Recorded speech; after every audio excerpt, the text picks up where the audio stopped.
इस वक्त कुछ लोग भी मेरे साथ हैं जो अलग अलग जगहों से यहाँ पहुंचे हुए हैं दर्शन करने के लिए, लेकिन राजनीति जो हो रही है उस पर सवाल करूंगी लोगों से मैं। सर, कहाँ से आए हैं पहले बताइए। मैं दिल्ली से आया हूँ। दिल्ली से आए हैं आप, अयोध्या दर्शन करने आए हैं, लेकिन कुछ लोग तो राजनीति कर रहे हैं अयोध्या पर। नहीं, यहाँ पर तो हम दर्शन करने आए हैं और मुझे बड़ी प्रसन्नता हो रही है यहाँ के विकास को देख करके, यहाँ की व्यवस्था को देख करके मन गदगद है, क्योंकि मेरी शिक्षा दीक्षा भी अयोध्या जी में हुई। लेकिन कुछ लोग तो इसी व्यवस्था पर सवाल खड़े कर रहे हैं। अब वो अलग अलग है, तो इस समय चुनाव का समय है, तो चुनाव के समय में लोग अपना अपना वक्तव्य देते हैं। जो अंदर नहीं रहता है वह भी ऊपर से ऊपरी तौर पर देते हैं। जैसे कुछ लोग हमारे खास करके जो विपक्षी में हैं इस समय, वो लोग तो हिंदू अपने को कहने में असमर्थ व्यक्त करते थे, आज की तारीख में तो विवश होकर के उनको कहना पड़ रहा है। आप क्या कहेंगे? बहुत अच्छा, हमको कैसा लग रहा है? बहुत अच्छा। कहाँ से आए हैं आप? हम बिहार पटना से आए हैं। कैसा लगा अयोध्या? बहुत सुंदर अयोध्या जो है। राजनीति करते हैं उन्हें क्या कहेंगे? राजनीति करने वाले राजनीति करेंगे, लेकिन इतना तय है कि जोगी और मोदी जी को बहुत बहुत धन्यवाद। धन्यवाद, ठीक है, आपका भी बहुत बहुत धन्यवाद। तो देखिए, बिहार से लोग आए हुए हैं, दिल्ली से लोग आए हुए हैं, मध्य प्रदेश देश के कोने कोने से आए हुए हैं। सृष्टि, आप लता चौक पर है, वहाँ की रौनक तो अलग ही होती है। बिल्कुल अनामिका, देखिए देश के कोने कोने से लोग, जैसा आपने बताया, और ये उड़ीसा से आए हुए हैं, इनसे भी हम बात कर लेते हैं। आपने माहौल देखा, मंदिर के दर्शन किया, आपने कहा आप 3 बार दर्शन कर चुके हैं, कैसा माहौल लगा? बहुत अच्छा लगने लगा है। और दर्शन जब मैंने कर लिया, इतना आनंद लगा है, मैं अपना वाणी में वर्णन नहीं कर सकता हूँ। वर्णन नहीं कर सकते। हाँ, और ये जो अयोध्या जो हम धाम है, जो भी दर्शन करते, स्कंद पुराण में बताया गया, वैकुंठ खंड में जो अयोध्या दर्शन करते हैं, उनकी जन्म जन्मांतर की जो पाप है वो कट जाता है, वो नष्ट। ठीक है, इधर भी कुछ लोग हैं, आप लोग बताइएगा कैसा माहौल लगा, क्या लगा? माहौल मैडम बहुत अच्छा लगा। और जो ये नारा चलता था कि जो राम को लाए हम उनको लाएंगे, हमको तो लगता है 2024 में फिर ऐसा ही होने वाला है। फिर ऐसा ही होने वाला, आपको कैसा लगा? 2024 में बीजेपी 400 पार जाएगी और राम मंदिर इस समय जो है पर डे आप आइए, पर डे ये पूरा। इधर भी कुछ लोग हैं, उनसे भी बात कर लेते हैं, कैसा आप लोग को लगा? बहुत अच्छा लगा। हम तो 3-4 बार दर्शन कर चुके हैं, यहीं के रहने वाले हैं, और अब तो लगता है कि जैसे अयोध्या एक नई अयोध्या हो गई है।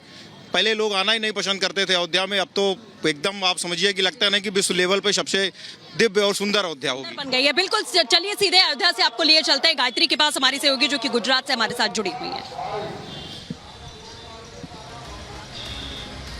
शुक्रिया सृष्टि। और मैं यहाँ अहमदाबाद में मौजूद हूँ, गुजरात का अहमदाबाद, जहाँ पर लोगों से हम बातचीत करेंगे क्योंकि रामनवमी का आज दिन है। और देखिए सृष्टि, सुबह से ही मैंने लगातार अलग अलग जगहों पर लोगों से बातचीत की। गांधीनगर में भी मैंने लोगों की प्रतिक्रिया ली, तो लोगों का साफ तौर पर कहना था कि आखिरकार वो प्रधानमंत्री नरेंद्र मोदी को राम मंदिर के निर्माण को लेकर सबसे ज्यादा पसंद करते हैं, क्योंकि सालों का संघर्ष के बाद भी अगर ये संभव हो पाया तो मौजूदा सरकार की तरफ से संभव हो पाया, ये ऐसा लोगों का कहना है। मेरे साथ कुछ लोग मौजूद हैं, मैं उनसे बातचीत करती हूँ। आज रामनवमी का पर्व मनाया गया, कैसा रहा रामनवमी का पर्व? क्योंकि हम देख रहे हैं कि इसको लेकर सियासत भी जोरों पर हुई, राम मंदिर को लेकर भी सियासत, और कई जगहों पर हमने देखा कि शोभा यात्रा को इससे पहले भी टारगेट किया गया और पश्चिम बंगाल में आज भी टारगेट किया गया।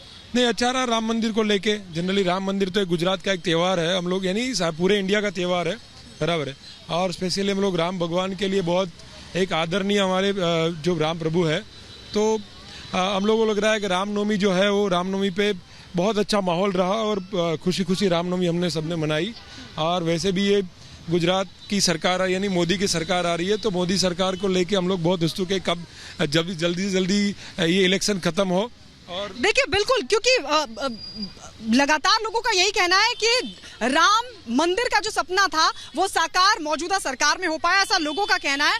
और इसलिए वो लगातार राम मंदिर को लेकर भी उत्साहित है, रामनवमी को लेकर भी उत्साहित है। जो सियासत कर रहे हैं उन पर निशाना भी लोग साध रहे हैं। हम सीधे रुक कर लेते हैं दीपेश जो वहां महाराष्ट्र में अमरावती में मौजूद है।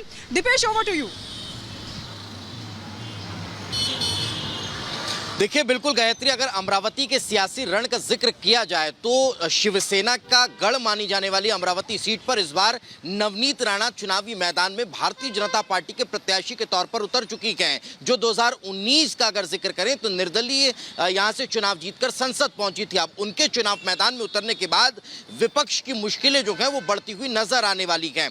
अब इससे इतर अगर जिक्र किया जाए नवनीत राणा के चुनावी सफर का, तो उनके इस मैदान में उतरने के बाद बीजेपी की रणनीति क्या दिया है, क्या पहली बार यहाँ पर कमल खिलने जा रहा है? इसको लेकर हमने आम लोगों से भी बात की और नवनीत राणा से भी, आखिर किस तरह का सियासी समीकरण अमरावती की सीट का है, इसको लेकर एक रिपोर्ट आपको दिखाते हैं।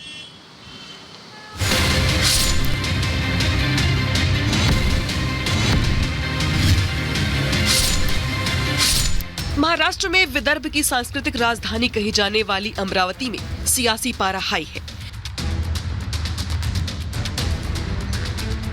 जहां बीजेपी ने नवनीत राणा को प्रत्याशी बनाकर विपक्ष की मुश्किलें बढ़ा दी हैं, तो वहीं नवनीत राणा को टिकट दिए जाने से उनके पुराने विरोधी रहे आनंद राव अडसुल और शिवसेना नेता बच्चू कडू ने विरोधी सुर बुलंद कर दिए हैं। हालांकि अमरावती सीट पर बीजेपी और कांग्रेस की सीधी टक्कर मानी जा रही है। अमरावती लोकसभा सीट एससी के लिए आरक्षित है। ऐसे में कांग्रेस ने जहां बलवंत वानखेड़े पर दांव लगाया है, तो वहीं बीजेपी ने मौजूदा सांसद नवनीत राणा पर ही भरोसा जताया है। वहीं बाबा साहब अंबेडकर के पोते आनंदराज अंबेडकर ने इस सीट पर दावेदारी पेश करते हुए मुकाबले को त्रिकोणीय बना दिया है। शिवसेना का गढ़ मानी जाने वाली अमरावती लोकसभा सीट पर भारतीय जनता पार्टी ने 2019 में एनसीपी के सहारे निर्दलीय तौर पर चुनकर आई नवनीत राणा को टिकट दिया है, तो वहीं उनका सीधा मुकाबला कांग्रेस के बलवंत वानखेड़े से नजर आ रहा है। मगर इससे इतर शिवसेना के नेता दिनेश बूप ने निर्दलीय ताल ठोककर अमरावती के इस रण को और ज्यादा दिलचस्प बना दिया है।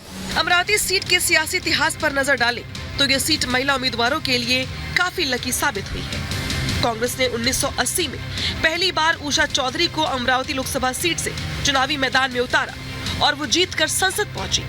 वहीं 1991 में प्रतिभा पाटिल को कांग्रेस ने टिकट दिया। उन्होंने शिवसेना के प्रकाश पाटिल को हराया और संसद की सीढ़ियां चढ़ी। तो बिल्कुल आपने देखा कि किस तरीके से अमरावती का रण हमने आपको दिखाया और आज जिस तरीके का रामनवमी का माहौल था वो आपने देखा। पहले फेज का प्रचार थमा, कैसी तैयारियां हैं चुनावों को लेकर वो आपने देखा कि अब पहले चरण का मतदान 19 तारीख को होने वाला है, जिसको लेकर पूरा दमखम भरा जा रहा है। हमारी सहयोगी अनामिका, गायत्री और दीपेश हमारे साथ जुड़े। आप सभी का जुड़ने के लिए बहुत बहुत शुक्रिया। फिलहाल आज के लिए इंडियन पॉलिटिकल लीग में बस इतना ही। नमस्कार।